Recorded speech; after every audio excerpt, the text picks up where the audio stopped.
welcome everyone to the virtual world of the Eastside Freedom Library. We have done many things over these past now almost 8 years. It's hard for me to think of one that gives me more pleasure than what we're doing tonight. It's so special to have Daisy Pitkin and Dania Rajendra particularly with us. It's great to have all of you with us, but Daisy and Dania were both teachers of mine at Macalester College 20 plus years ago and continue to be teachers of mine. I'm also very struck that we like to say at the Eastside Freedom Library that we want to promote a conversation between the past and the present. And many people, when they hear that, think that it flows only in one direction. That is, that the more we study the past, the better we can use it to inform what we do in the present. And I really think it flows in both directions, and that what happens in the present gives us new ways of thinking about the past. And it is a remarkable thing, I think, that here we are tonight with Amazon workers and Starbucks workers making history. There was just an email before we came on that Starbucks workers had walked out of a shop in suburban Seattle. And Daisy is working with Starbucks workers. Dania has worked for years with Amazon workers, not so directly right now, but both of them have been very deeply involved. And I think that what is happening now with Amazon workers and Starbucks workers gives us a new lens to look at the past and the past that we will be talking about this evening. So it's kismet that this is all coming together. So what we're doing tonight is a kind of typical Eastside Freedom Library approach to a new book, and that is spotlighting the author and finding a couple of interesting people to read that book and engage with the author. And they get the whopping compensation of a free copy of the book for doing so. And tonight's book is On the Line, this new memoir that's just been published this month by Algonquin Press. And our reader discussants tonight are Dania Rajendra, who for much too short a time was editor of both the Minneapolis Labor Review and the St. Paul Union Advocate, and then was associate editor of the Progressive Staff Caucus's or Congress's paper at City University of New York before becoming executive director of Athena for All, which is part of the struggle to take on Amazon. And Megan Gavin, who worked for 8 years with the Minnesota Nurses Association and has successfully in the last month visited Nicaragua and gotten out of Nicaragua to join us this evening. And Jackson Kerr, who is an organizer for Teamsters 320 at the University of Minnesota, and is a wonderful jazz musician and the son of a wonderful jazz musician, who has just been a key, Jackson's dad has just been a key organizer of the half-price bookstore workers. 4 shops have organized here in the Twin Cities in the last 2 months. And so Daisy is I'm gonna turn it over to Dania, who will tell us what's gonna happen, maybe a little more on the ground rules. I do encourage you to show yourself. You don't need to mute your video. I find it kind of off-putting to look at a lot of black boxes I would rather look at your beautiful faces. And so feel free to show yourselves. Your mics are muted. The plan is we will hear from Daisy and our panelists. Then we will go to the audience, and you can use the chat to submit comments. My colleague Bailey Ethier, who's handling the tech tonight, Bailey and I will be tracking questions and comments in the chat. And then depending on how it goes, we might just unmute everybody and whoop it up. Sometimes that happens to good effect, to community building effect. So I'm going to mute myself and turn the spotlight over to Dania. Thanks, Peter. It's always an honor and a delight to be asked to participate in an Eastside Freedom Library event. I'm proud to do that. I'm proud to be a participant in the audience sometimes, and also proud to be a donor, which I encourage other people to be too. And of all the amazing things and terrible things that COVID has brought us, to be able to participate in this way as a far-flung former Minnesotan has been a real joy. And so I really want to appreciate you, Peter and Beth, and the staff who make that possible, Bailey, and I see maybe Clarence and others. So I wanted Clarence is here somewhere. Yeah, so thank you. Daisy, what a happy reunion. Really happy to see you. Hi. Really happy to see you. As we were saying in the kibitz time before we began officially, Daisy and I were classmates at McAllister, where we had the good fortune to study with Peter and our friends and colleagues, some of whom I think are well known to many of you Minnesota Unionists. And in particular, we were in a reading group, much like the one Megan is in with Peter today. And I think the poetry and the questions of theory and autonomy that we wrestled with those many years ago are very much present in this beautiful, sometimes devastating and gorgeous book that Daisy has made. Daisy has spent over 20 years as a community and union organizer, working first in support of garment workers around the world, and then for US labor unions, organizing industrial laundry workers. Her essays have been awarded a number of fantastic prizes. She grew up in rural Ohio, received her MFA from the University of Arizona, and today lives and writes in Pittsburgh, Pennsylvania, where she continues to work as an organizer, as well as the author of this incredible book. Daisy.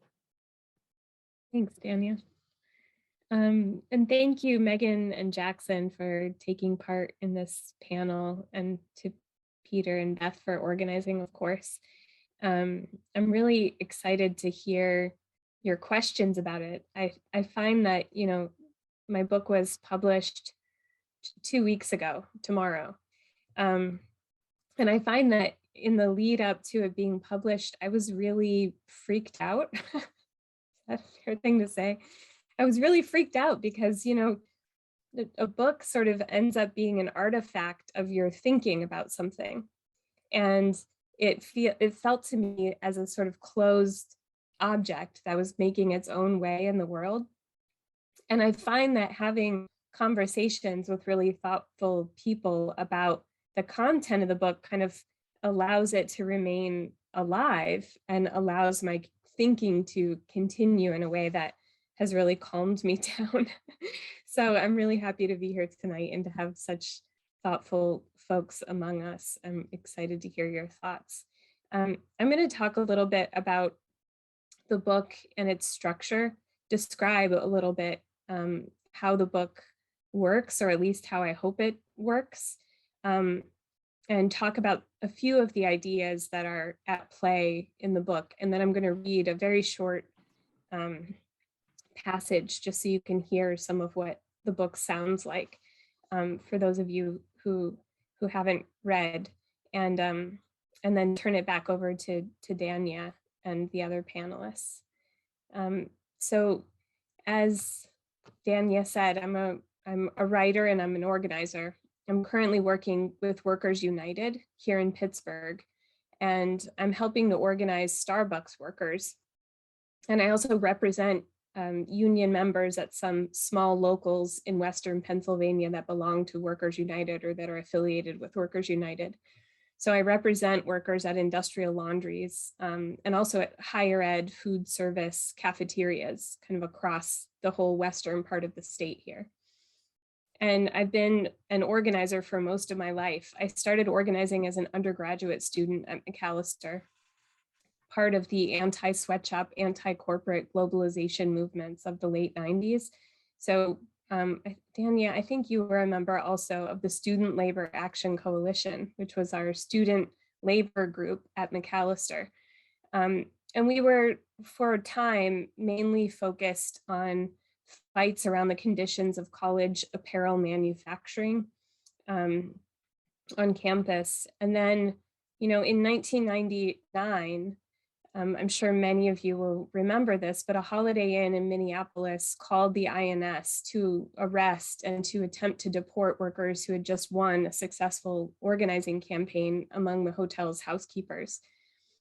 And to stall their deportations, the community, as well as the other workers at the hotel, rose up. And I started attending some of the rallies and marches and picket lines that were taking place around that, the actions that the community and the workers were doing together. And witnessing that really changed me, like watching the power that the community and the workers built together was one of the most incredible things I'd ever seen. And so not long after that, I started working for Unite, which was a small union gearing up for a really bold organizing experiment in Phoenix, Arizona, among commercial laundry workers who work in enormous industrial factories full of chemical and heat and biohazards. They're on the outskirts of every US city and major community, but I think the work there tends to be invisible. People don't tend to think about the fact that when they go to a hotel or to a restaurant or to a hospital, that the linens that they touch and come into contact with are going to be touched by workers in big factories, and, you know, sorted and cleaned and ironed and folded and repacked, put on the backs of trucks and shipped back to those places. That there's this kind of cycle of linen. The 1,200 or so laundry workers in Phoenix at the time were mostly immigrants, mostly women, and largely undocumented. None of them were union when we started this experiment. And Phoenix at the time was a deep red city in a deep red state. You may have heard or remember the name Joe Arpaio. He was the sheriff in Maricopa County, which is the county in which Phoenix resides. And he and his posse, his group of sheriffs, which he named his posse, were roaming the streets of Phoenix at the time, targeting brown people who they suspected might be undocumented. So that was sort of the climate at the time. And Unite, knowing the odds, knowing how hard it would be, stationed a team of young organizers there to see if it was possible to unionize these factories, to go from 0% density to a majority union industry. And using a raw grassroots kind of wildfire model, that's what we did. So the book's main thread is the story of the 5 years it took to organize those Phoenix laundries. It focuses mostly on a brutal campaign at one factory, which was then owned by the French multinational corporation Sodexo. And the book, that thread of the book is kind of a portrait of the main worker leader there, Alma, who is still the gutsiest worker leader I've ever met. And the book, I hope, paints a picture of the stakes of organizing, why it's so hard to do under broken, loopholed US labor law, and why unions are so necessary, why it's critical that we keep fighting to rebuild a vibrant, democratic labor movement in this country. So this main narrative thread is addressed to Alma in the second person. And this is partly because the book began with some letters that I had written to her years ago in 2011, after I'd been away from the union for about 2 years. I left the union, which happens at the end of the book, because I was really burned out and kind of heartbroken about some internal strife that was happening in the union, and I was really sick. So I left the labor movement for a time, and 2 years later, I was working at a bar in Tucson, bartending, and the bar switched from using a local union laundry to kind of a bigger regional non-union laundry. And as a bartender there, I tried to protest for a while, and I had just been the national organizing director of all of the laundry organizing that Unite was doing. That's what I was doing at the end of my time with Unite. I was working in a bar, and it switched from using a union laundry to a non-union laundry. And you can imagine I was pretty upset about that and tried to get them to switch back. And of course they wouldn't, because the non-union laundry was cheaper.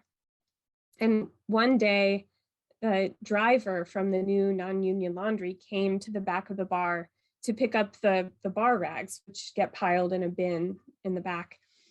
And I recognized him. And he was a driver from Alma's factory.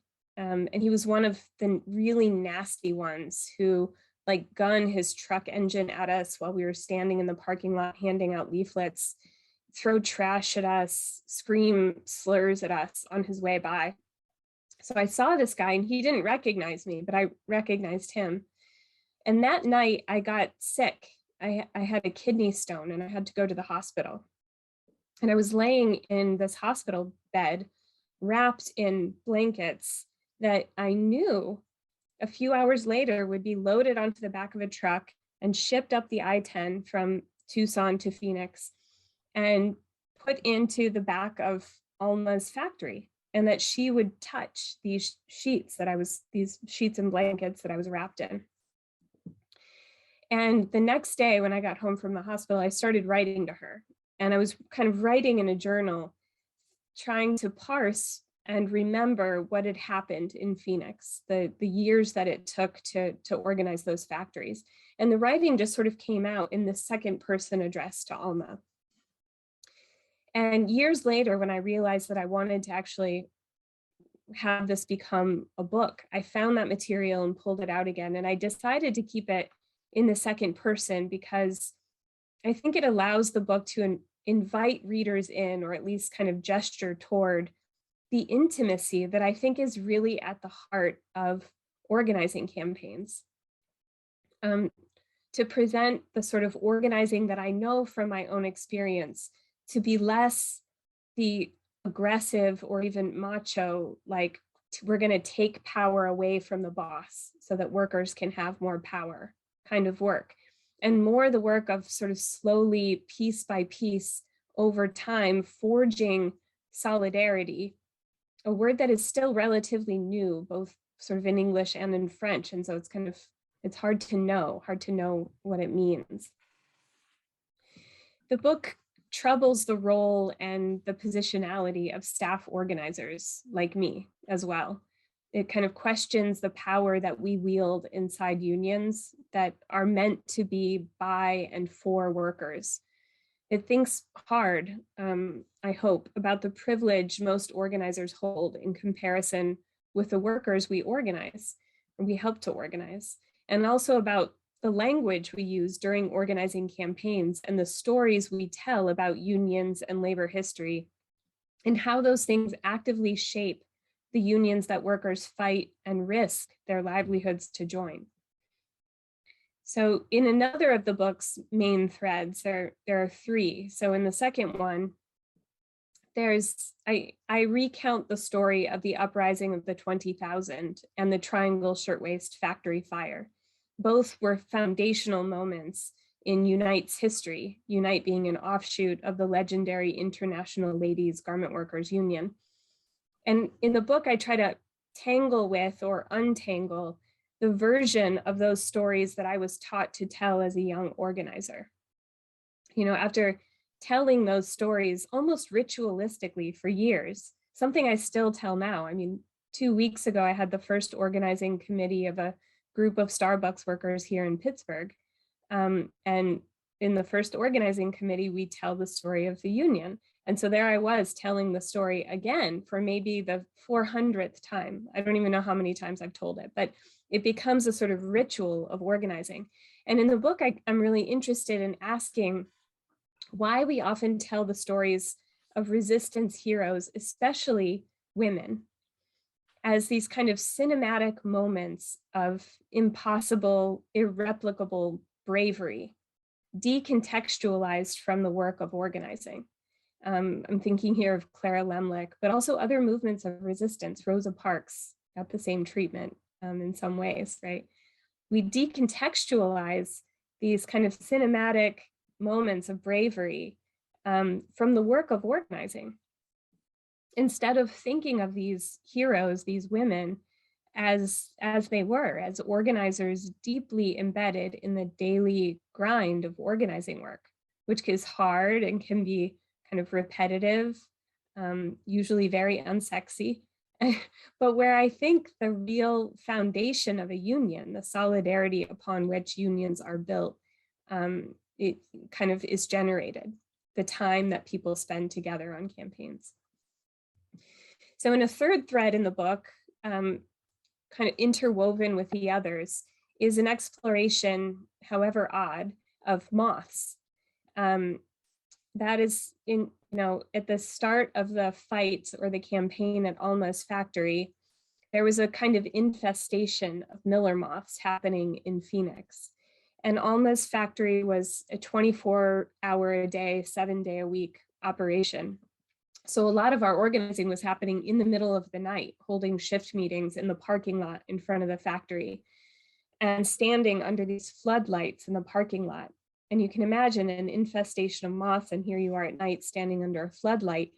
There's this kind of ambient sound to the whole campaign of moths just sort of plinking their bodies against the floodlight. And at one point in the campaign, Alma and I started calling ourselves las polillas, which is Spanish for the moths.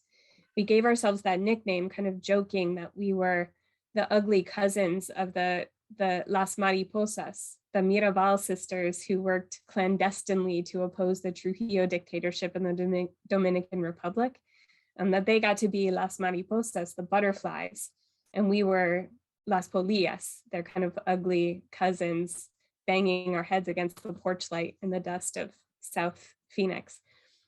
But as I explore moths in the book, they become a way to create space to think about what happened in the union and on the campaign, and to think about these two stories I'm telling, the one about the uprising of 20,000 and Clara Lemlich, and the more contemporary story of organizing in Phoenix, to think about what they have to do with each other. How, in which ways do they echo into each other? In which ways are they really different from each other? And also, as I follow my kind of weird obsession, admittedly, with moths, I find that they intersect in really surprising ways, at least to me, in the earliest sparks of the labor movement, or resistance, at least, to early industrialization. And they help me in my thinking about a question Alma asked at a training in 2004. And it's a question I still think about all the time. She asked, what is it that gives some people the will to fight?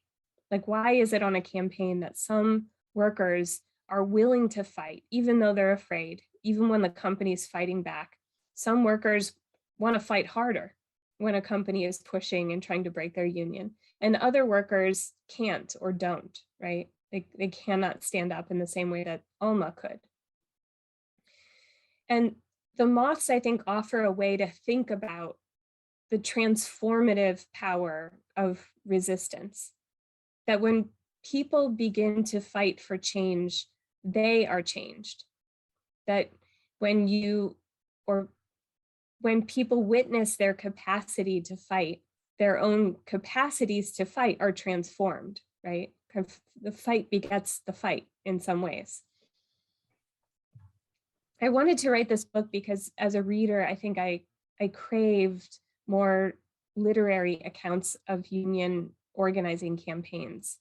And I realized there are some, but there aren't a lot of them out there. And I think it's important for there to exist a kind of intimate portrait of American labor. And I hope this is one. But a portrait of labor with all of its kind of energy and power and flaws as well, that can help readers, and maybe especially readers who wouldn't otherwise find their way to a book about labor, to help them make sense of what's happening with these almost daily headlines that we're seeing right now about this kind of groundswell of organizing happening in multiple sectors, multiple regions across the country. So my hope is that the book can be a kind of portal for understanding about why those fights are happening and why they're so hard to win and what's really at stake in them. I'm just going to read a small chapter from, a small passage rather, from the first chapter of the book. And you'll see this is sort of part of the first thread that I was talking about, and it's addressed in the second person to Alma.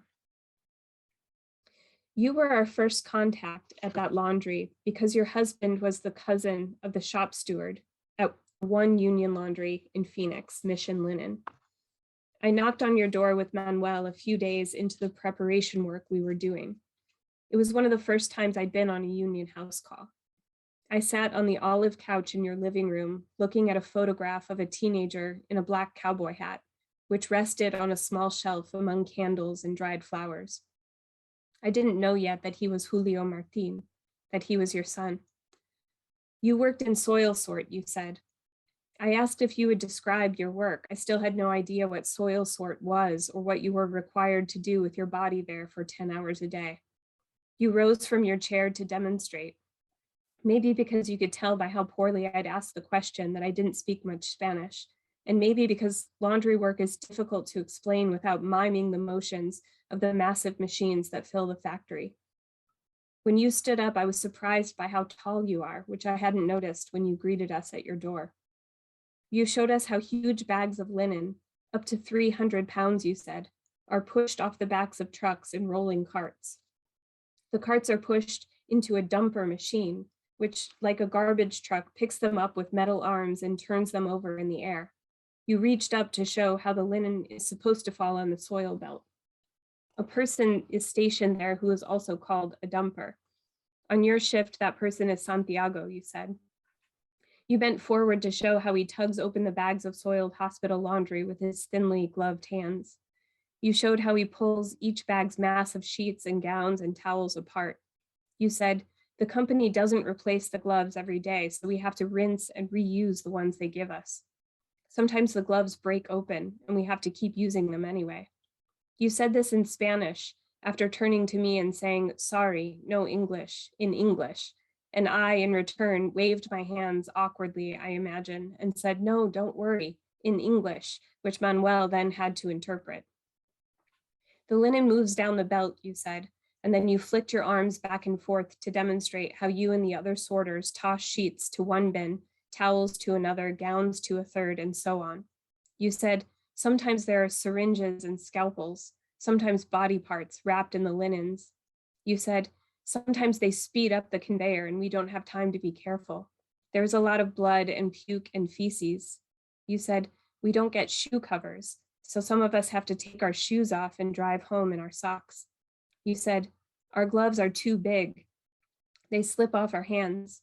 Sometimes when they tear open, we have to handle the soiled linen with exposed skin. Manuel was a more experienced organizer and had his own gestures for explaining things. The union, for example, he symbolized with a fist. Spread apart, he said, our fingers can be broken. but squeezed together, his fingers clamped down and hooked under by his thumb. We are stronger. You nodded. Your grandfather had been part of the land struggles in Mexico. Your father led copper mine strikes in Sonora. You said, I know what it means to fight.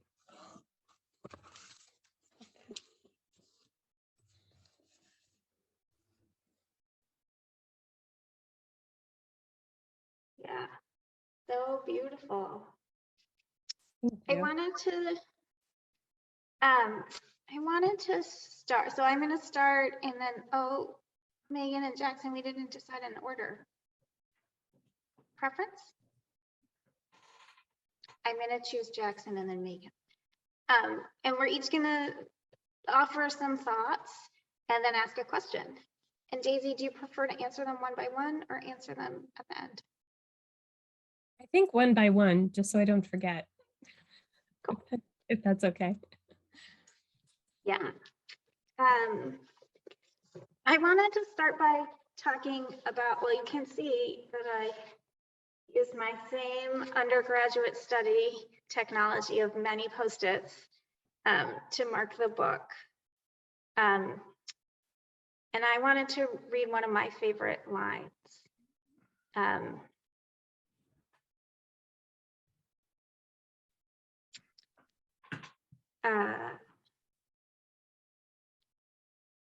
I still didn't know you, at least not well. Didn't know the way that grief and rage and love and grit can press down into each other and become part of the same glowing ember.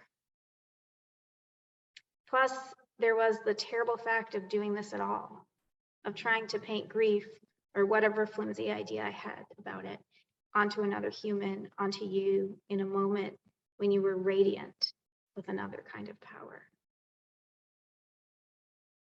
I wonder if you knew all of this and knew that it was why I did not say more about your son, because I didn't know much about the relationship between grief and strength, because I needed you to play a certain role on the campaign. And you didn't say more then either, because you needed to play the role too. There's another really great sentence at the end of that passage, but you'll have to read the book yourselves to find out what it is. Among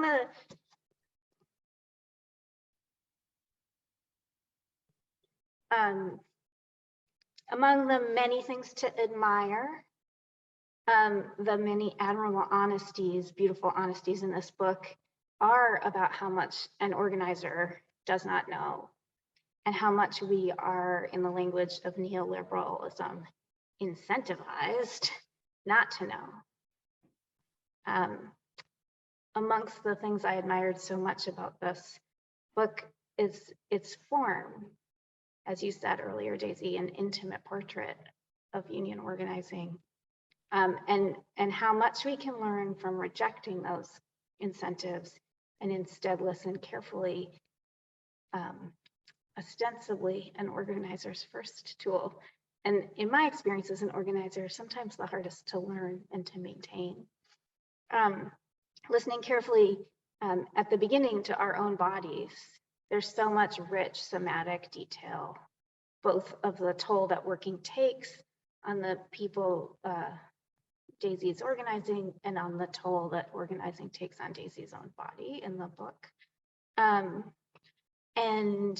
Listening to the silence in official histories and to one another and to one's own heart, which still wants what it wants. This book illuminates so much about intimacy and distance and grief and the difficult work in organizing and in literature to transform an experience that's intense and inchoate and full of multi-dimensional emotions into a story or several stories or many stories, but at least enough of a linear story that then it's produced. You're saying the recounting of the uprising of the 20,000 as a union ritual also made me think about my favorite passage from the poet Grace Paley, well, one of them, about the Haggadah makers since it is almost Passover on Friday, you know, the Haggadah is the text that Jewish people and those who sit at our tables tell the story of Exodus during the meal, the rite of Passover. She says, storytellers who love history and tradition enough to live in it, and therefore, by definition, be part of its change. I love that line. It's on all the Haggadahs I ever make. And I love it for lots of reasons, many of which are in this book, because I think as a poet, you learn that you can choose your own ancestors, which is an amazing freedom. And as a union person or an organizer, you get to do that too. You make a chosen family. And then in this book, you really explore the limits of those intimacies. And so I felt like I learned so much about the process of choosing family, and also how much we all have to learn about making space for a family to come and go. I feel compelled to say that as an avid knitter and a new spinner, I was both enthralled and slightly horrified by moths. Moths famously also eat sweaters and stash yarn, and not only the mulberry leaves and weakest trees of North America, but I really loved learning about the French and then the New Jerseyan silkworm caretakers and the work of that, and their work, the intimacy of the work that makes silk possible. And I was really struck throughout in both the metaphor and the investigation of the moths, and then in particular about the silk, about how you had characterized all of the feminized labor that gets us to the very point of raw material before it enters the industrialized process. And it made this like beautiful metaphor, I thought, for the book. I'm so glad you talked about the second person, and I have more questions and more admiration about that, and want to talk about how epistolary form invites like distance and intimacy and the moving back and forth, and there's so much bodies in motion. Also how it positions the reader in comfortable and uncomfortable ways that I thought were really great. But I want to end with my question, and the question about producing that I started with. I'm particularly interested in how the narrator's other work, the service work, like being a bartender, the literary work of making the book, the teaching work that you reference at the end, and whatever other work,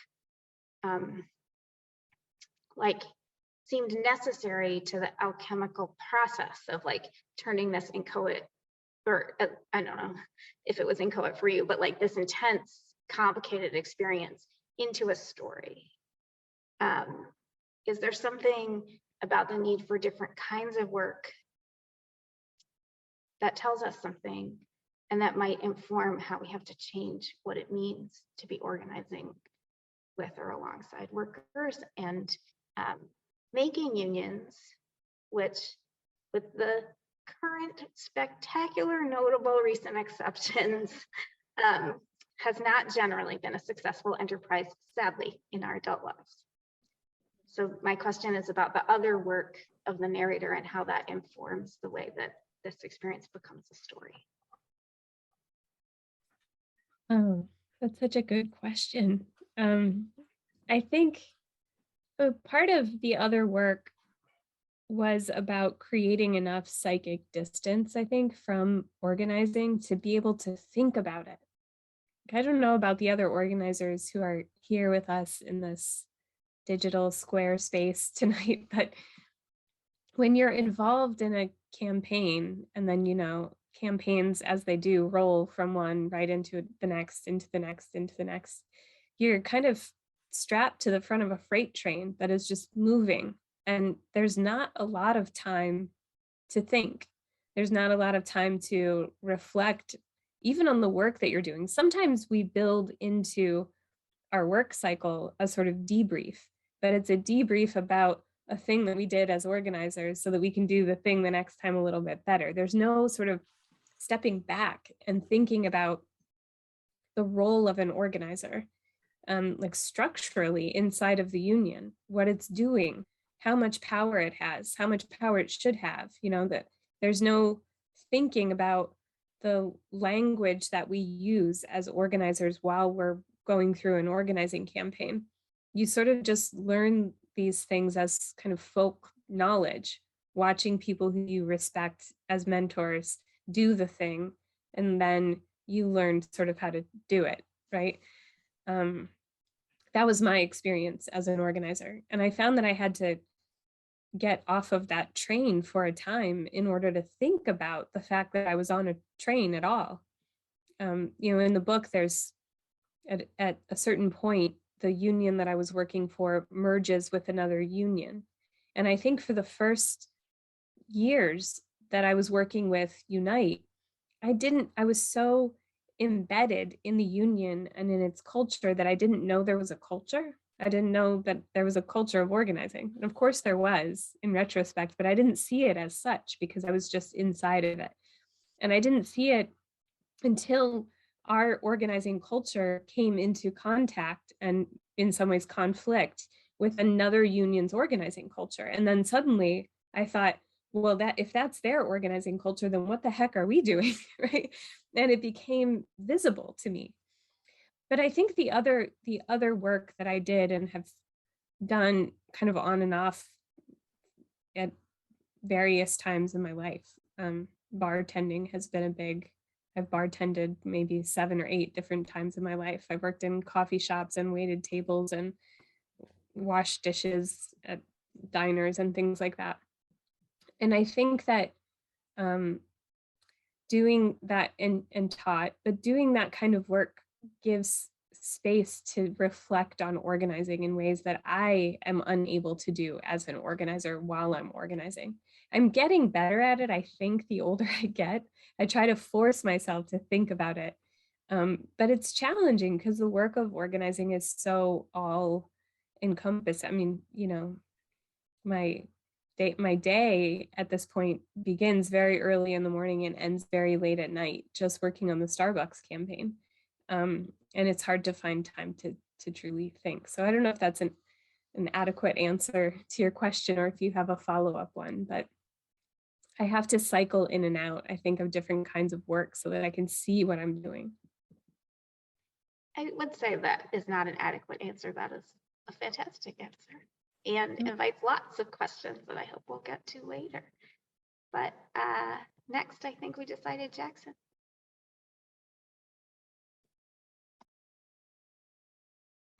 Cool. Can you all hear me? Sweet. Cool. Yeah. I'm Jackson Kerr. I just want to start off by thanking Peter for inviting me. I am relatively new to the labor movement and feel a bit out of league, but I'll try and offer a perspective as somebody who's relatively new. And yeah, I'm also, just to start off, I can maybe speak to why and how this book resonated with me, and maybe why Peter thought I'd be a good person to be on this. I was drawn into the labor movement actually by witnessing a strike vote at a custodial union a couple of years ago. And I think, there's a lot of elements to that sort of parallel what Daisy talks about in this book, but I think just really the raw emotion of being in that moment, of being in a room where, 4 or 5 languages are being translated simultaneously to people who are, sharing a moment and have been brought together from every corner of the world into a shared struggle. I think that sort of energy and that sort of emotion is really, the animating drive for a lot of people who do end up in the labor movement, and sort of seeing that emotion wrestled with in a 250-page book is something that I don't think I have really ever encountered in my readings of the labor movement. So I'll just start off by saying I think this is a very important contribution to the labor literature for the reasons that Daisy sort of mentioned in the beginning of how we don't really have many sort of literary takes of these struggles. And I'm sure there's plenty out there, but there's sort of an idiosyncrasy and unconventional nature to this text that I think is really valuable in both drawing people in, but also like forcing people to sort of wrestle with things that have sort of been embedded in cultures for a long time, and that probably need to be teased out in a way that's sort of different than how we've historically done it. So in that sense, I kind of want to just talk about like my impressions of the text itself, and then I have a question that's more sort of geared toward some of the lessons that organizers can draw from the text. And yeah, so I think, as I'm kind of hopefully getting at, like this is a really ambitious text, I think. And because of that, as I was preparing for this, I was trying to identify like what's the right label for a book like this. So I'll just kind of go through the words that came to mind. The first thing that I thought to use to sort of describe this text is as an odyssey. And I think, there's like it's sort of hinted at in the title or the subtitle. There's like an epic fight element to it. And I think, that is really a driving, underlying theme to this whole thing, is the sort of epic nature of, what otherwise seems like a pretty intimate story. And I think the fact that you sort of bring in like Greek mythology in certain points and sort of speak to those elements sort of reinforces the idea that this is an odyssey, both a personal odyssey and also one that belongs to a bigger fight within the labor movement. But it's also sort of an almanac in a weird way. I think the book kind of wanders between, one page you're reading like an organizing handbook almost, and then like you turn the page and you're reading about moth anatomy and the histories of the silk industry. And the fact that you're able to pull that off in 250 pages, and for it all to sort of work and display a sort of interconnectedness, I think is really remarkable. And again, like something that I don't think I've ever really seen in a labor text. I think the last way that I'd maybe describe the text itself is as a dream. The reader is sort of dancing in and out of reality.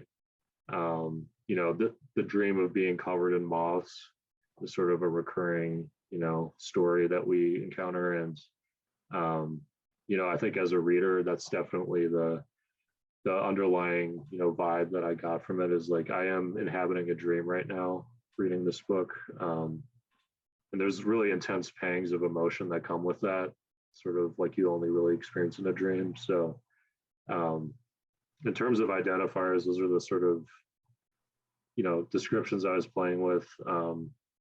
I think the other unique thing about this book is it can be analyzed in sort of 4 different dimensions. There's obviously the historical dimension that people have already been talking about. So, we learn from past stories and mistakes within the garment industry union movement.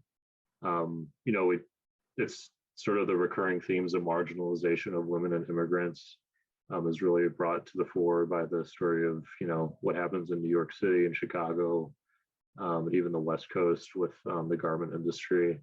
And the juxtaposition of those events, like I thought the juxtaposition of the Triangle Shirtwaist trial, which I had no idea even happened, with the trial that you went through in Phoenix, is really really useful, and really sort of demonstrates how history does repeat itself, but it doesn't. Or what's the Twain quote?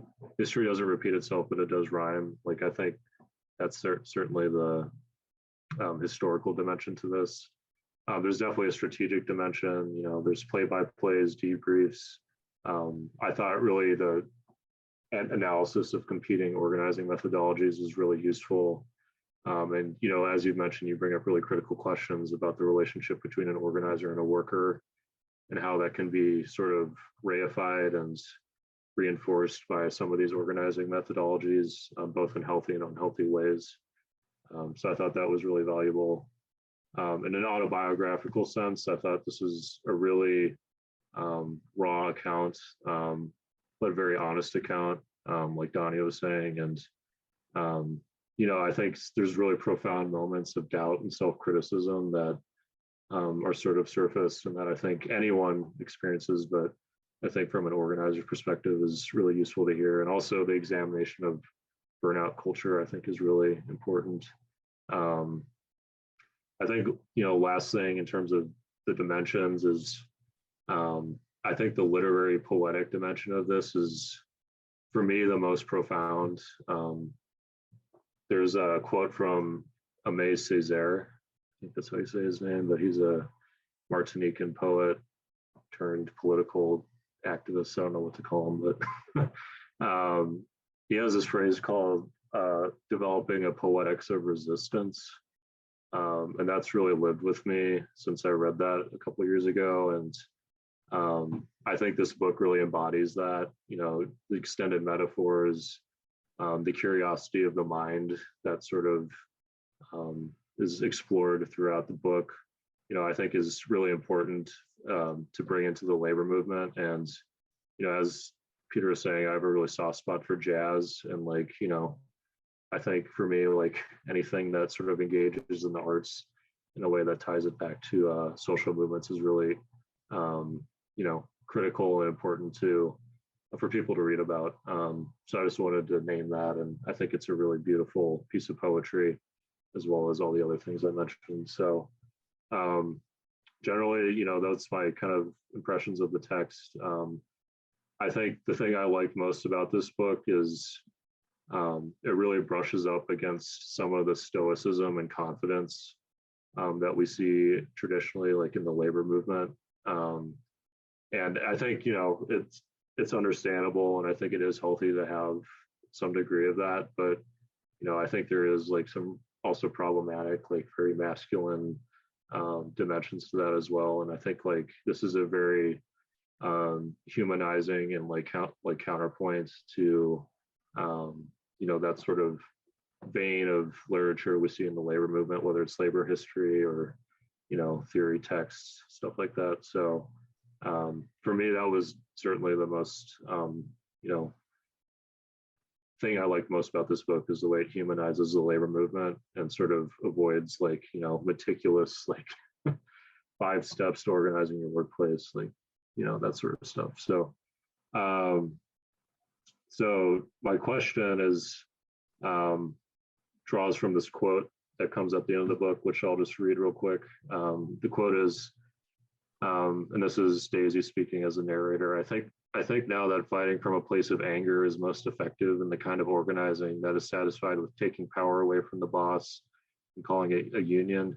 This type of organizing is top-down, more interested in cleaving the orange than in creating a new kind of sustenance that rises out of care and hope and solidarity, a sustenance that diminishes oppressive power simply by existing. It is made of a different substance.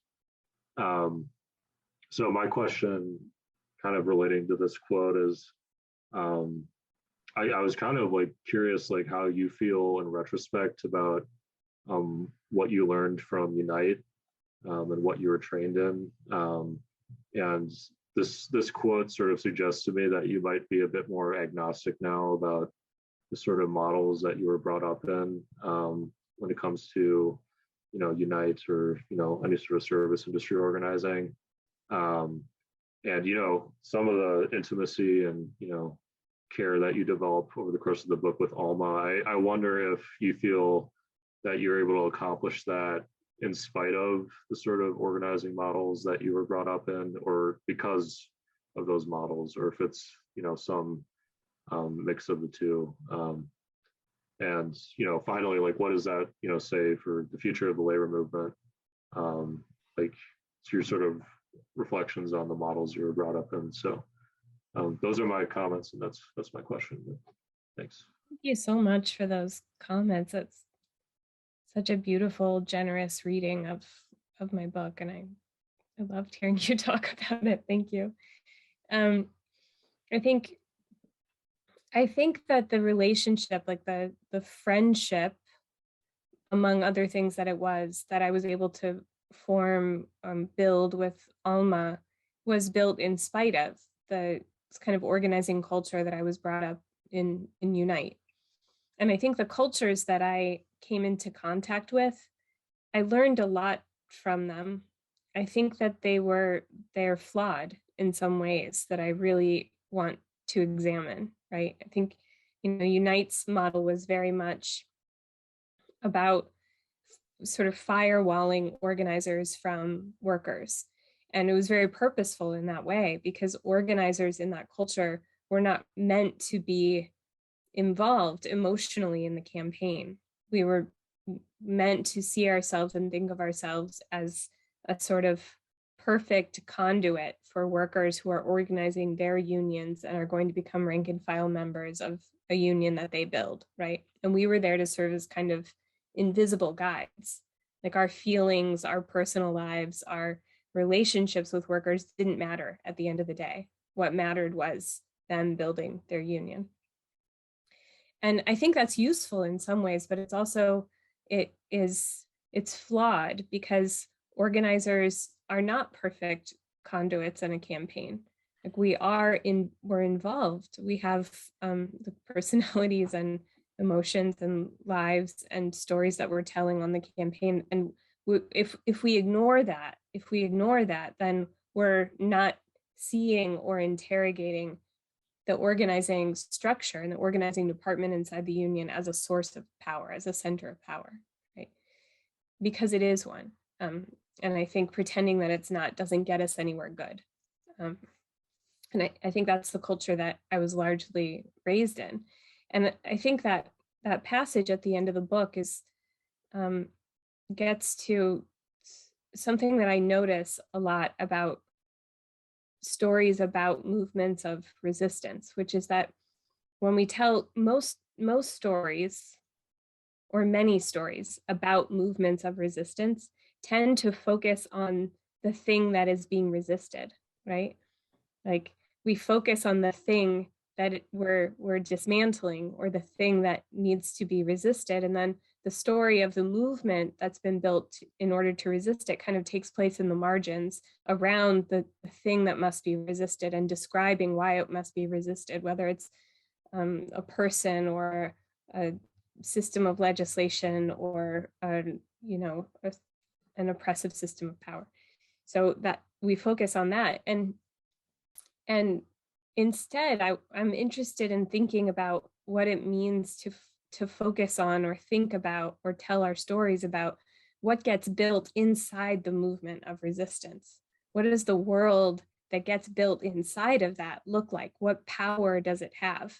And in that passage, I talk about cleaving an orange.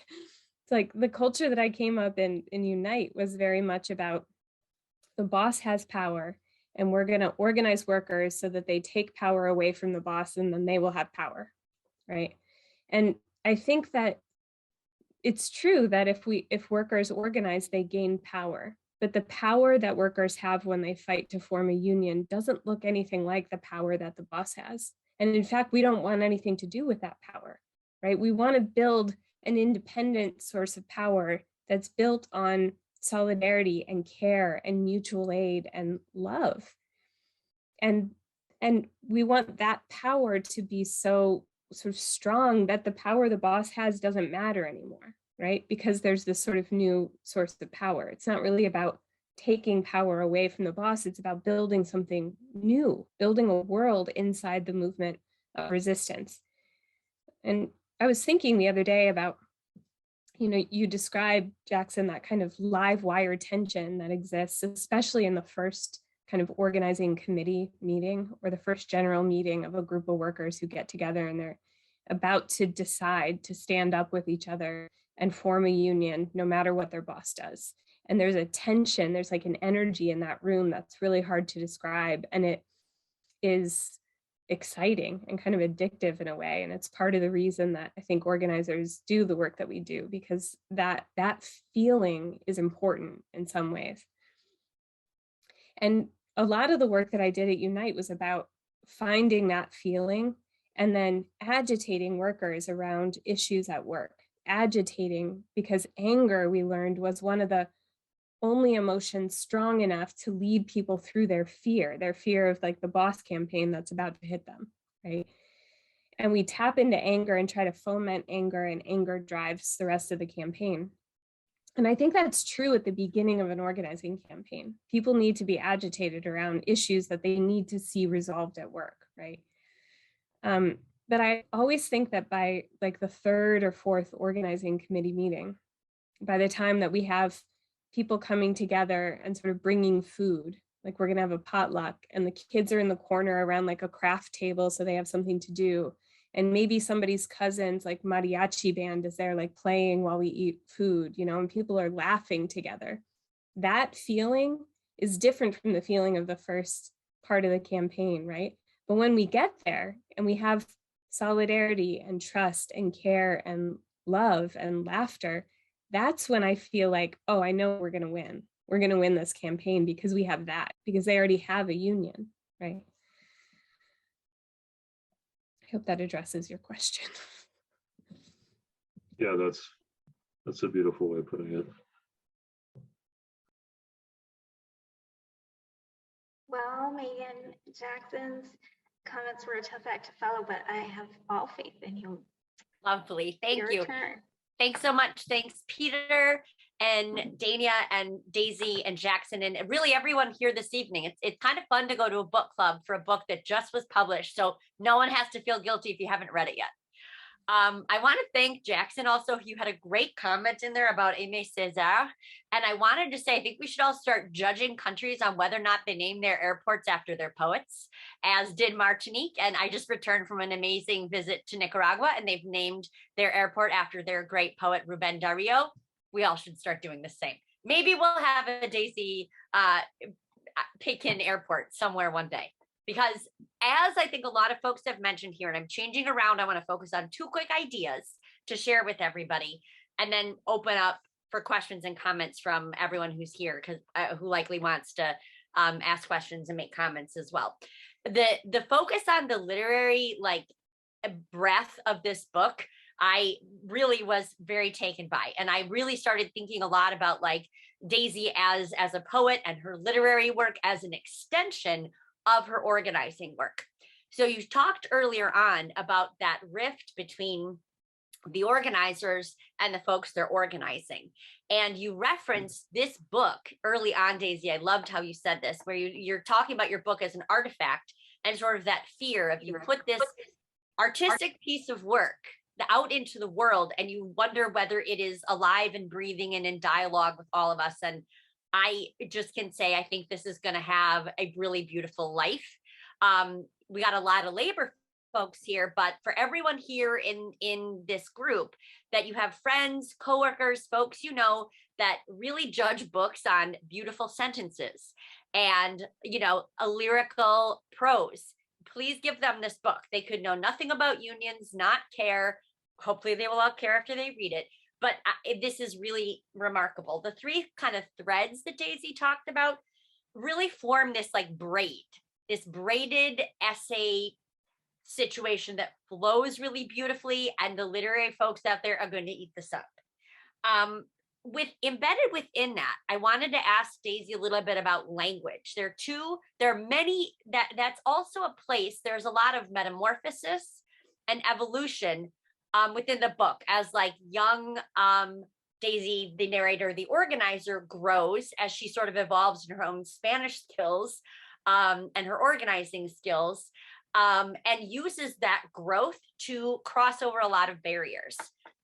Daisy referenced missing some communications early on in a meeting, and I wanted to highlight a passage that I loved and made me very angry. I might have like thrown the book in my room when I read it, because she talks about one of the courtroom where she is with Alma, and Daisy is one of the few bilingual folks in the room. And so she understands that the court interpreter is like what very clearly looks like intentionally mistranslating the word luchar. So for any Spanish speaking persons here, it means to fight for. If I'm mad at my brother, I do not luchar with him. That is not a thing. I do it something else.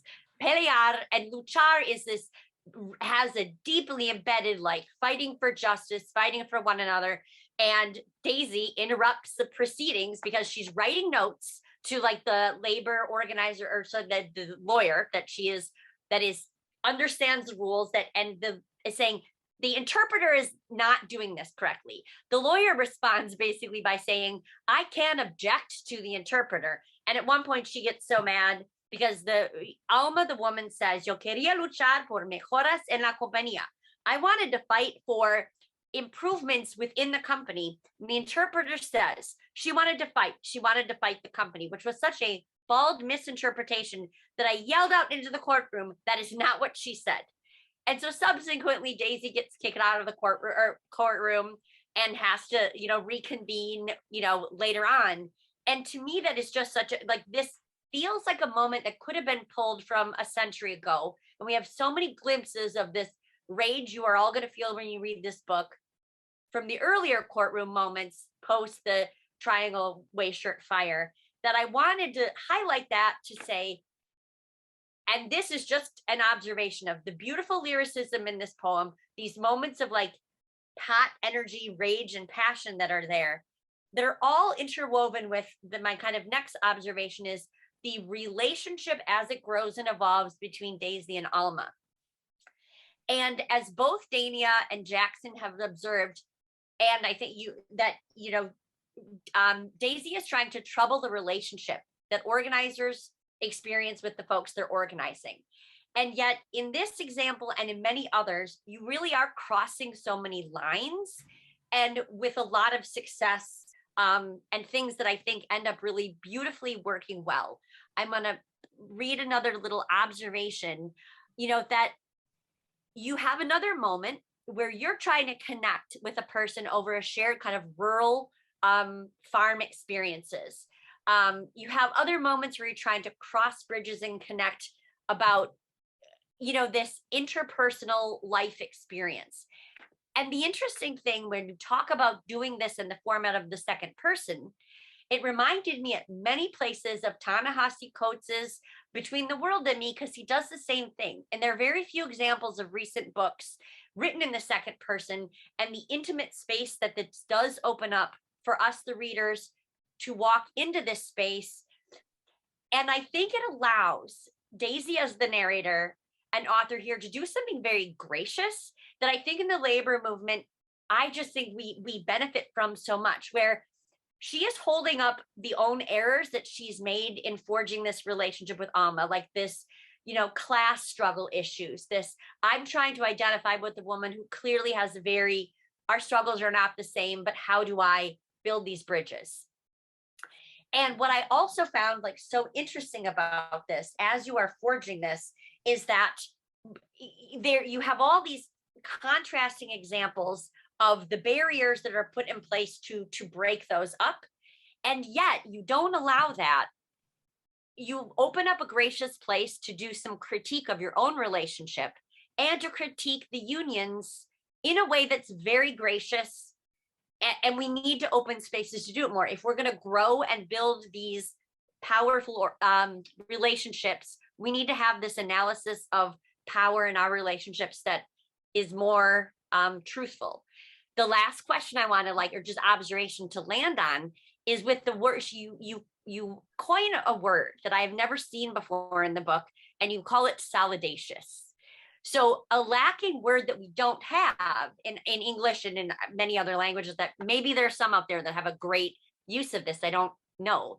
But how do we try to, it seems like you are trying to build solidacious relationships with people.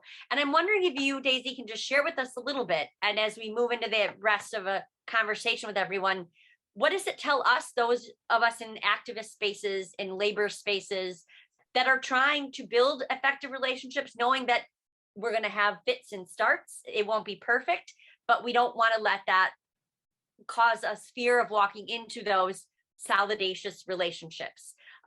So I'll kind of stop there. I loved it. Everyone give this book to all your friends. It's so beautiful. Thank you, Megan. Did you want me to talk about that word solidacious, or you're more interested in hearing about the kind of relationship building that happened on that campaign with Alma? Yes, I think that's your thoughts on the, how you manage the struggle of, people's pain and suffering, and that fight that we experience in the activist world that is sort of data mining of people's own suffering. How you balance, like, someone by learning their joys and sadnesses and passion, but you have a lot of great moments in there where you highlight that as exploitation. And so you have complexified the relationship building. And I think you answered it a little bit with this coining of this concept of solidacious. And if you can just talk to us a little bit more about, forging those complicated relationships as a stepping off point for the rest of the conversation. Yeah. I think, there's a lot of thinking that goes on about relationship building and organizing. And I bet that there are as many ways organizers get trained how to do that as there are unions, and maybe even like union locals or different organizing departments, some of which are situated in locals and some of which are situated in internationals. Like, we're all trained to do this, and we're trained, I think, very in different ways about how to do it. The way that I was trained as an organizer in Unite was to focus, like, our personal relationships with workers didn't really matter, and to focus on workers and what they want to change about work. And when the going gets tough on a campaign, to sort of remember what it is that people, their sort of root cause for wanting to get involved in the union in the first place, the thing that they really want to change, the issue, so that you can agitate about the issue, right? And another organizing model that I came into contact with was sort of the opposite of that, was very much about sharing the organizer's sort of deep personal history so that workers would exchange their personal histories with the organizer. And it was a way of training people, I think, how to, or to try to have deep personal connections from the first conversation. And what I think I found, and where this term solidacious, which is not a real term, but perhaps should be, right? Going back to my idea that solidarity is such a new word that it has yet to sort of grow wings in other parts of speech in English. But it should, and I hope it does someday. But I think that on the campaign and in my relationship with Alma, it was the sort of fits and starts of the relationship that allowed it to grow into one of real solidarity. I wasn't trying to manufacture a bond with Alma, and I wasn't really interested in firewalling myself off from her. We spent so many hours together in the car, like 12 to 14 hours a day, day after day after day, and the middle of the night at shift meetings, and making copies of leaflets at Kinko's, and piling the folding chairs into the trunk of the car to drive them to someone's house to get them out so that we could have organizing committee meetings in the front yard. It's like the real sort of time and attention that it takes to build a union is a space of mutual aid and trust and relationships. And I think that I think recognizing that and finding ways to build it, to build it into the DNA of an organizing campaign is important. And I think that's all that's all I can say about that at this moment. I think it has to happen. I think it has to happen, and it will happen in different ways depending on campaigns and organizers and workers, but some attention to it being sort of an earnest way of building community. And not just a way of building a campaign, right? We're building something that goes beyond a campaign, that hopefully will last for a long time. I think that needs to be more intentional.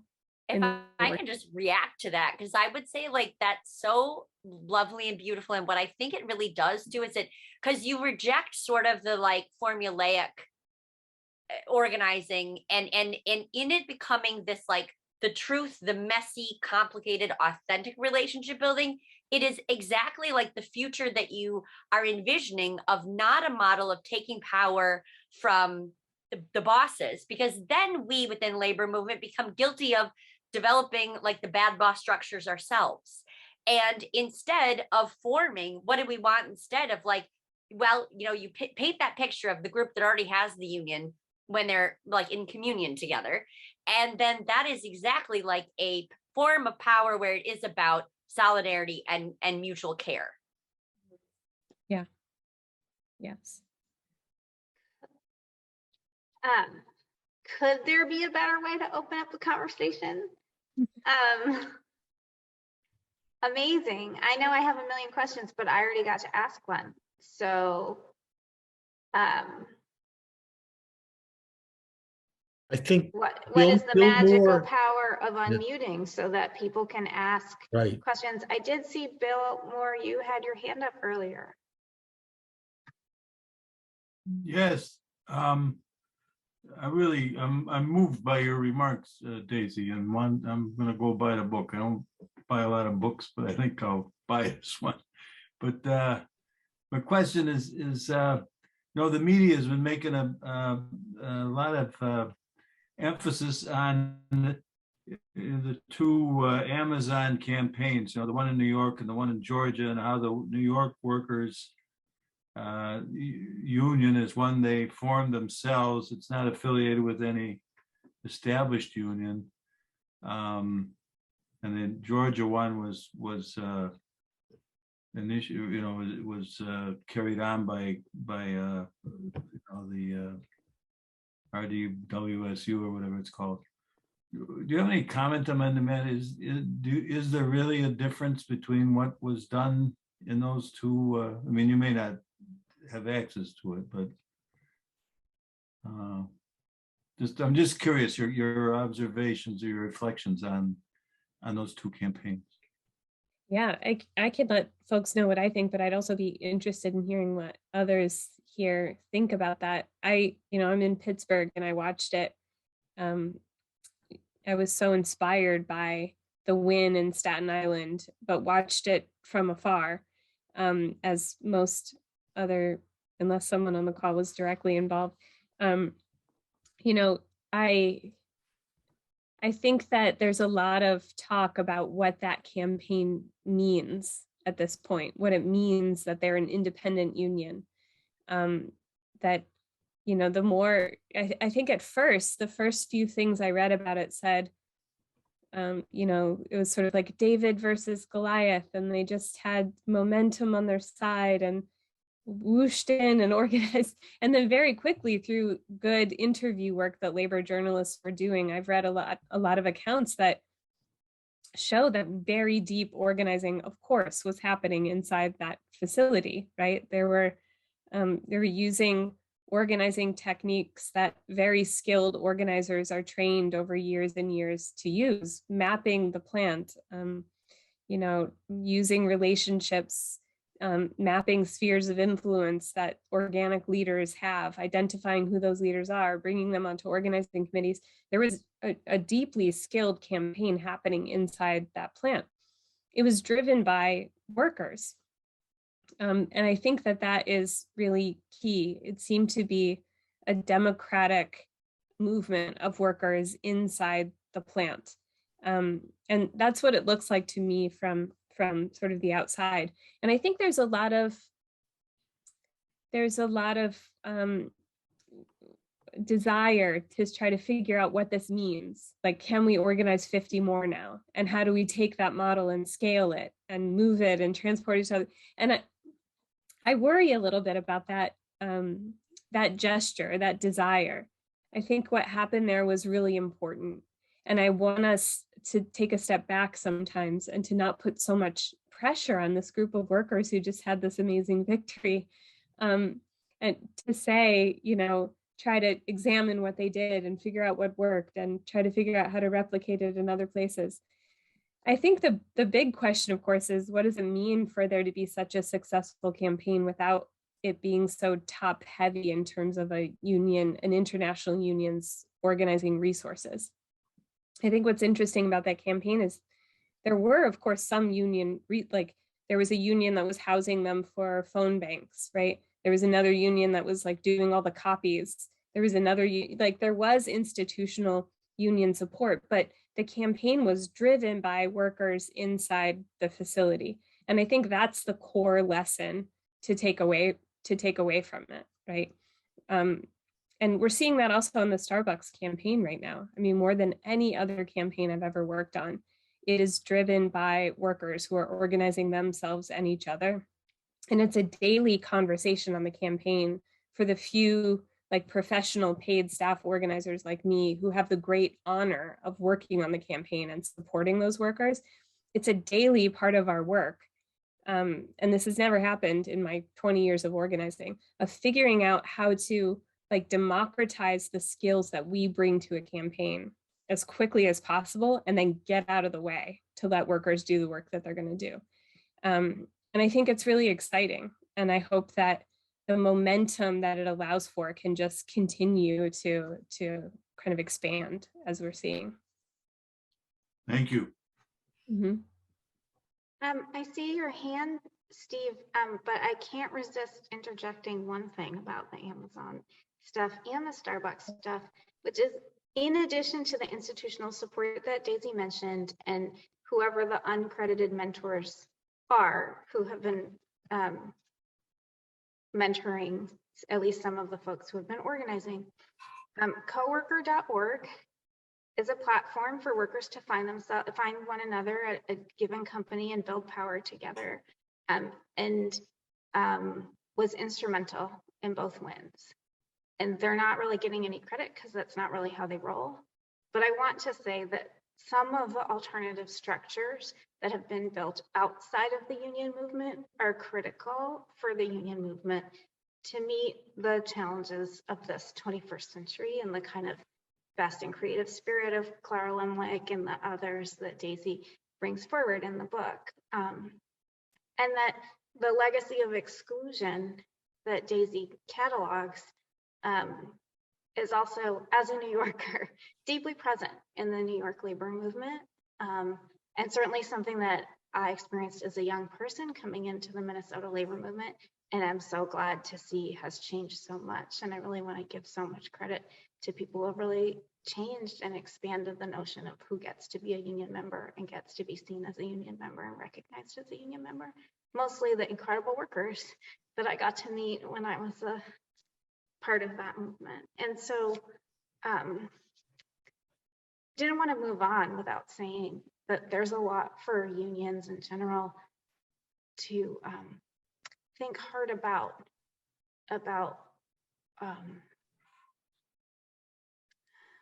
why Chris and the others might have chosen to go this route. I see Steve's hand and Linda's hand and Raphael's hand, and then I have to flip screens. Okay, so if y'all would go in that order. Okay, Daisy, I power read the book over the weekend. I loved it. It was wonderful. Yeah. And yeah, we don't have enough lyrical books about organizing, about union drives, about any of that. And we, it would make a wonderful movie. We have so many, Hollywood's great at making movies about war and about cops, and not enough about labor union drives. But anyway, that's just an aside. One thing that surprises me, or one thing about the book that is sort of alluded to, but you don't really talk about it at all, that for me, I've never been in a union. I'm just sort of learning organizing myself. But But the one thing I orient all my organizing around is bringing democracy to different spaces. And that's the way I like to think about unions more than anything, is that like you spend a third of your life at a job that is a dictatorship. And that, I don't know, maybe this doesn't sell to workers, because like I said, I've never done union organizing. I've just read about it a lot. But I think that like that to me is the biggest selling point. You actually deserve as a worker to have a voice in your workplace. And you deserve as much of a voice as a manager does, as the president does, as anybody does. And I think if we could focus more on democracy, then we could also bring democracy into unions more themselves. Like you look at like the Teamsters for Democratic Union, which took 30 years to finally break into power. 30 years. I mean, that's crazy. And you look at what happened in the auto workers. They took a long time to overturn a corrupt system in there to take power. And so, I mean, I think I know you talk about solidarity and mutual aid and all that, and I think it's important, but I think democracy, deep democracy, is like more important than anything. It's a great selling point, and it's the way we have to go forward. And I guess the main thing about it that I always see, I'm going to finish up, is that the democracy I see is one that doesn't involve like elections, but involves actually sharing power the way you were taught in kindergarten, which is we take turns. And everybody from the newest worker to the worker that's been there for a long time can take turns in leadership and, share power that way. So thanks. Thank you. Thanks for reading the book. I appreciate that. And I couldn't agree more about, I think, internal democracy and actually sort of living cultures of rank and file participation, active participation, and ownership of their own kind of local unions is the way to organize around a lot of the complications and flaws that I write about in the book, both early on in the century and the sort of first moments of the International Ladies Garment Workers Union, and then to today as well. And I don't think it's an accident that these internal movements for democracy inside unions are happening at the same time that there is a kind of groundswell of new organizing. I think they come from the same place. They come from people really demanding to have a democratic voice, not only at work, but also in the institutions and organizations that they're building with their coworkers.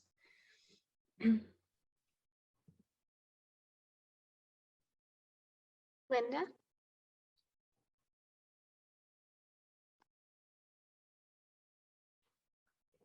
Oh, you're on mute, Linda. What you get for trying to be so polite. I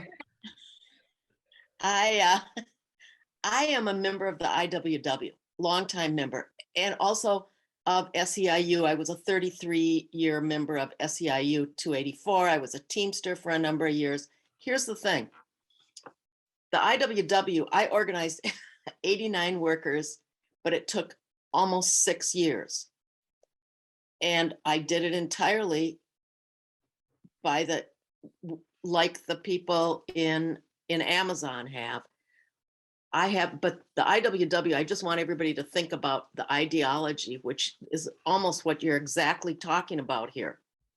We believe that in the end, the workers should control the means of production, of course. It'll never happen in my lifetime. I'm old. But I did allow a bunch of people to have a whole bunch of autonomy at work and feel really great, and did it entirely, like you say, by having one-on-ones and relating to people. I was kind of famous I had over 40 of the 89 people over for dinner. And I also had just social after social. And that was the most important organizing we did, was getting to like each other and become friends. And that's kind of what you're talking about. And it must be hard to be a union a paid union salaried person and work with workers. I found it really easy to love my workers. Keep in touch with tons of them still. Thank goodness. Anyway, I don't have much to say except we are truly, the IWW is truly democratically run. Everybody gets a voice. For sharing your experience with that. I would love to have, we're building a citywide committee right now of Starbucks workers in Pittsburgh, and there are 63 workers on the committee at this point. So as you were saying that, I was picturing having them over for dinner, which would be really fun. Well, it would be sometime. Well, you could maybe do it. Have a banquet, have a prom. It's interesting because tonight, on this very night while I'm here, they had a gathering together at one of the nice houses, and it's being, they had to go through some really serious captive audience meetings this last week. Corporate flew someone in from Seattle, and they were holding their anti-union meetings, and one of the leaders said, you know what, I'm going to have everyone over so that we can talk about what happened in the meetings and talk about the company's message and kind of dissect it. And earlier this week, the steel workers went into one of the stores that's trying to organize and held like an impromptu rally in the Starbucks. It was like chanting in there, get up, get down. Pittsburgh is a union town.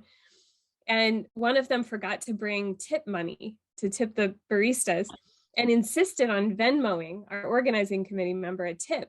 And then, of course, way over tips, sent her like $40 or something. So tonight she used the $40 to buy pizza for this meeting that she's having at her own apartment to talk about the captive audience meetings that happen. Like, that's the kind of organizing that's going on. And it's hard for me to resist wanting to show up at all of those meetings because I'm an organizer. Be like, okay, here's the agenda. We're going to do this, and then we're going to do that. And tonight I'm like, you know what? You guys have the meeting. You know what you're doing, obviously. So they're having the meeting right now with pizza paid for by the steelworkers.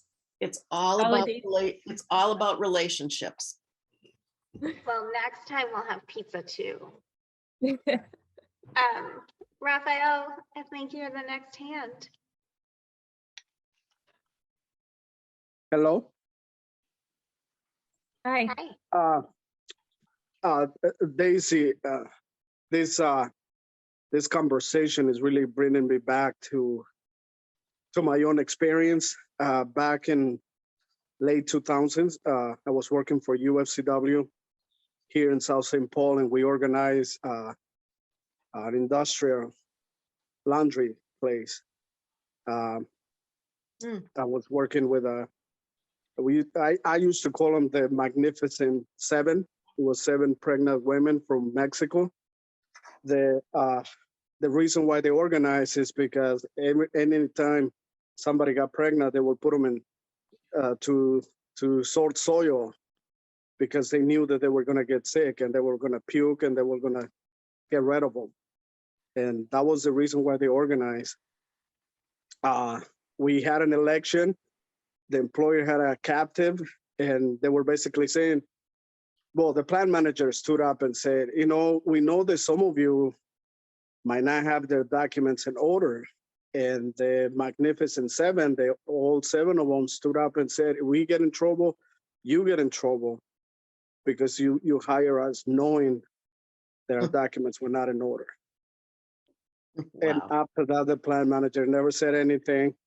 They organized with us, and it was a struggle for quite a few years, but their wages went up, and the people were a lot happier. But I just want to tell a quick story too, because it really, I had nightmares about this situation. Years later, when you were talking, when you were reading the book about the situation when the workers are sorting the soil, how there were some body parts and things like that. I remember I got a phone call from somebody who just got a job there. He was in Iraq, and he was yelling at me and telling me that there's a baby there. And I really freaked out, and And I was like, what do you mean a baby? So I drove down there. The laundry is in Red Wing, Minnesota. So I went down there, and by the time I got down there, actually the plant manager had called the hospital, Regents Hospital here in St. Paul, to go pick up stillborn. They forgot to properly dispose, or I don't know what they do in hospitals. But anyway, so what we did is we contacted the Pioneer Press, so it made it to the paper. If anybody wants to look the story up, it's a really, really crazy story. But the thing for me that it was really sad and why it sometimes gave me nightmares. And I hadn't thought about this situation until hearing you reading parts of your book, is that this person had PTSD from Iraq. And then he went and found this in the laundry. And he was really in a tough situation for a while. But he was also very appreciative that the union was there. So I really appreciate you telling the stories. Too bad I don't know you, because we will probably exchange some stories. There was only one facility that I helped organize and represent for years, but I can only imagine the stories from a bigger facility. Our facility was only like 200 people, but I know that there are some places they have, a lot more than that. So I really appreciate you writing this book, and I can't wait to read it. Sorry, I haven't had time to get the book, but I really appreciate the conversation. Nice. Thanks for talking about that experience. That is, I think it's hard to describe sometimes what it is that workers in industrial laundries are faced with on a daily basis. I mean, it's a gruesome reality of that kind of industrial work. And thank you for the organizing work that you did with that group. Okay, I'm not the bartender at this party, but this is the last call. More questions? It's not every day you get to be in such a magical space. So I'm stalling to see if anyone else has anything else they want to say or a question. Daisy, do you want to have some closing thoughts? I just want to thank this beautiful group of people for coming tonight and sharing this space with me and this time with all of us. And thank you, Peter, for organizing this. What an incredible group of people and community that you're helping to forge through your work there at the East Side Freedom Library. So thanks, everyone. Yes, salacious indeed. So I just want to go back to the point that Daisy made about organizing a different kind of power, and power that's grounded in intimacy and love and mutual aid.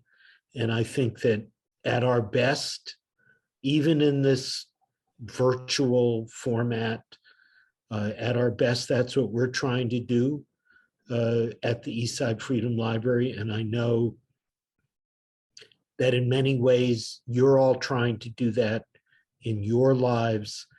I feel like I have a sharper articulation of that as a goal based on what Daisy shared with us tonight. And I wasn't kidding when I said Daisy and Dania had been my teachers. And I think the great thing is to continue to be a student and continue to learn. So I'm sorry you missed the pizza tonight, Daisy, but hopefully there will be others. And I mean, one thing that we haven't talked about tonight that maybe I'll just leave us with, in the flurry of labor journalism and analysis of the Amazon and Starbucks campaigns, somebody, and there's been such a flurry, I can't even remember who it was, who did suggest that we should have a generational lens to think about what's going on. And what is it about this younger generation that is feeding this work at Amazon and at Starbucks? And I think for me, it's a source of great hope, even if I don't understand them, but that this younger generation is creating love and intimacy and mutual aid in ways that can make a better present and future for us. So thank you all. Dania, thank you for moderating. Thank you, Megan and Jackson, for your comments. Thank you, everybody who came. Daisy, I can't thank you enough. It's so great. Yeah. All right. Good night, Carry everyone. on. Carry on.